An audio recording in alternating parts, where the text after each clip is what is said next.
What's going on, everybody? Hope you're all having a fantastic day today.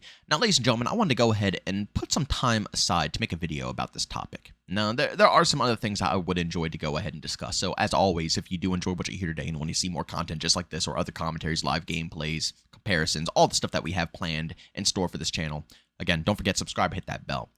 But I did want to take a little time to put this video together because it's kind of getting ridiculous to the amount of defense that Sledgehammer Games is able to go ahead and actually pick up from the overall community.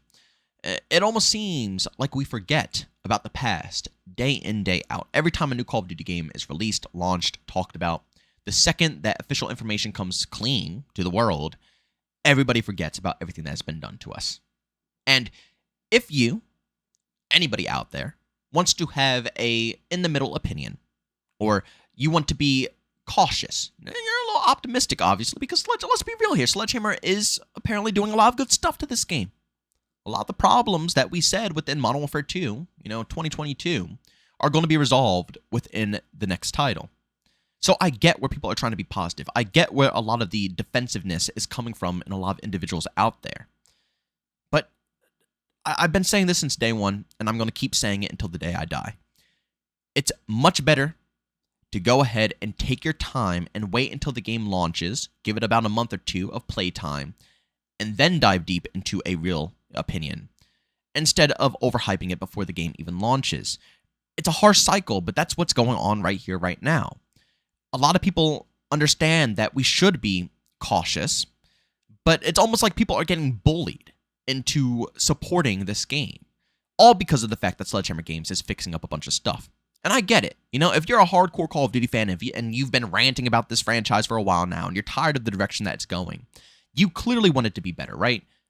Some people like to just talk crap about COD, but 9 times out of 10, if you're talking crap about Call of Duty, you want it to improve. You want to see it become better.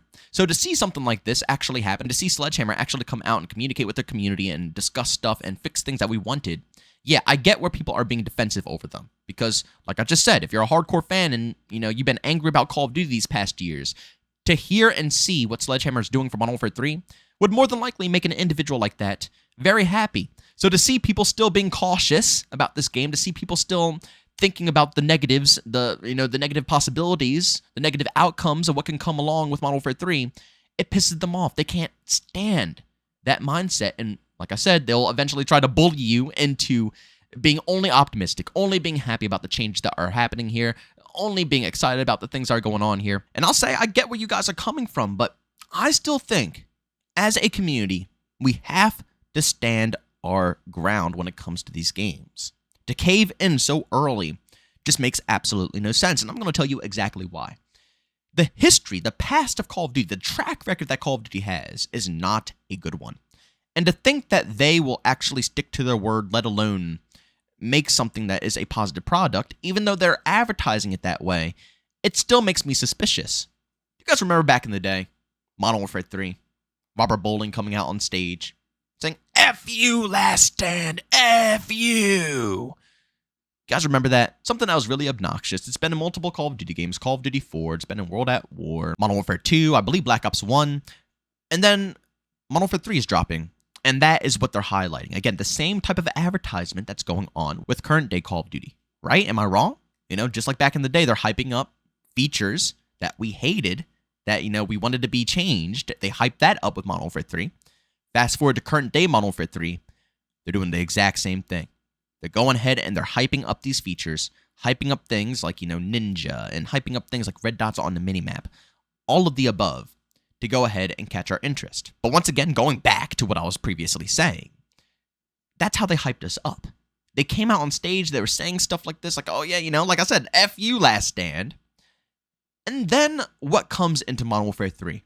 They so confidently came out and said, F you, Last Stand, making it seem like Last Stand was never going to ever be implemented into another Call of Duty game ever again. Like, it's completely over, done deal, we don't have to stress about it.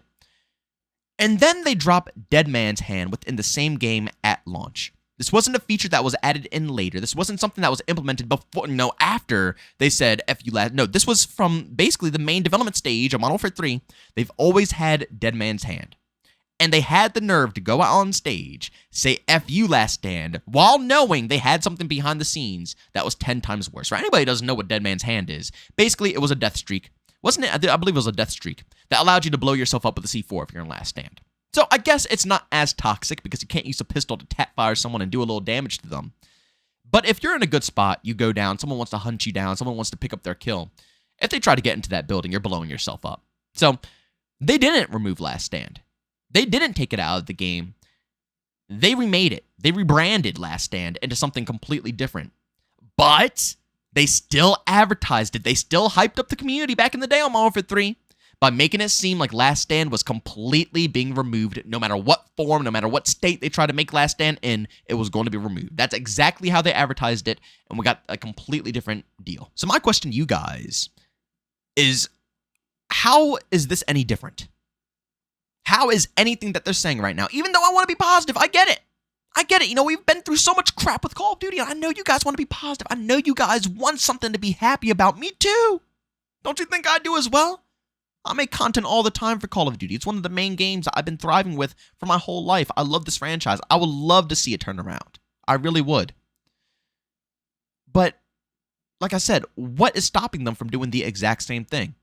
If they had the confidence back then to come out and openly make it seem like something's being removed from the game, what's going to be the difference here? I guess I'm playing a bit of devil's advocate because, I mean, how could they really mess up red dots on the minimap, right? How could they mess up a potential ninja perk? How could they mess up any of these things within the game? But they have to prove to me before I even cave in, and I guess that's the moral of the story here, is that we need proof before we hype ourselves up, guys. Don't fall into the hype because you don't know what's real and what's not real. If their word was legit, if we could believe them 1010%, I would be all for it. But again, they have proven to us time and time and time again that they will say one thing, and then what launches in the game afterwards is completely different. Absolutely different. And I'm not talking about leaks coming out. I'm talking about official information from the developers. They could say something right now before the game launches, and then when the game launches, it's non-existent. They do that time and time, and like, what was Weapon Vaults or something like that in Modern Warfare 2019? Remember that? That never happened. Or was that Modern Warfare 2? That never happened. That was scrapped from the game, you know? And again, that's just off the top of my head. I don't have a list here. I don't have anything I can write down. I guarantee with you guys sitting down watching this video, you could probably come up with a whole list of things that the developers have come out, said was going to be a feature, said was going to be in the game, and then ended up being completely not in the game or even worse than we expected. I guarantee you guys can come up with a whole list, and I really heavily encourage you guys to go down in the comment section and leave them below because I would love to read up on them. But it further proves that we need to be patient. I get that you want to be positive, and I get that, again, being cautious is pissing you off. But I think being cautious is the best way of doing things. Because like I just said, if they're willing to do it back in the day, what is any different from it happening right now? What is any different from them saying that they're bringing back red dots and it being completely different than what we expected? What is the difference from them saying, they're bringing back Dead Silence or Ninja, but it's going to be completely different than what we expected? It's a long stretch here. I get it. I'm being a little bit dramatic, I'll say. I'm being dramatic. But I just think that this is the best mindset to have to make sure that your expectations and, your mental health level stays on a good track instead of caving in for the early hype that Call of Duty always has to just be further disappointed. And maybe you won't be disappointed. Maybe they'll do everything that you could possibly wish for in a Call of Duty game. But honestly, better safe than sorry, right? But ladies and gentlemen, as always, make sure you go down in the comment section and leave your opinions down below. Are you guys excited for Call of Duty Modern Warfare 3? Or are you more skeptical about Modern Warfare 3? Like I said, I am more on the cautious side. I'm happy about it. Probably out of the past, 3-4 Call of Duty games, this is probably the most optimistic I've been for a game that's, actually kind of enjoyable, because I've always said Modern Warfare 2019 and Modern Warfare 2 2022 had all the potential in the world. But each time, Infinity Ward neglects it. They never fix it over time. They never improve the multiplayer 6v6 experience over time, and it always dies out. It's just how it goes. So to hear that I'm getting pretty much the same engine, the same game, it's Modern Warfare pretty much made by Infinity Ward, with the changes we've requested, it's hard not to be optimistic. A little bit. But we have to be real. They're upcharging us $70 for DLC, basically. Some updates, an update that could probably be patched into Modern Warfare 2 2022 right now. They're giving us only Modern Warfare 2 maps, OG 2009 maps, nothing new in the title. And at the same time, again, their track record does not prove them to be very trustworthy, even if they go ahead and promise stuff to us. Even if they come out in the open and publicly say that something is being changed, they have proven time and time and time again that that does not always mean that we will get what they are saying we will. But as always, leave a like if you enjoyed the video, leave a dislike if you hated it. Subscribe, hit that bell so you can get notified on all videos just like this one. Commentaries, live gameplays, comparison. I said in the beginning of the video, but like I said, subscribe, hit that bell. And last but not least, we will be streaming today over on Kick, so if you guys want to check that out, hang out with the community. We go live around 12 to 12:30 p.m. Eastern Time. We might go live a little bit earlier today, so maybe around 11 a.m. since it's a Saturday, but we'll see how it goes. Of course, if you guys want to check that out, I do it over on Kick. The link to that, as well as my other socials like Twitter and Discord, are all down in the description of this video. Ladies and gentlemen, thanks so much for tuning in. I'll see you on the next one. Peace out.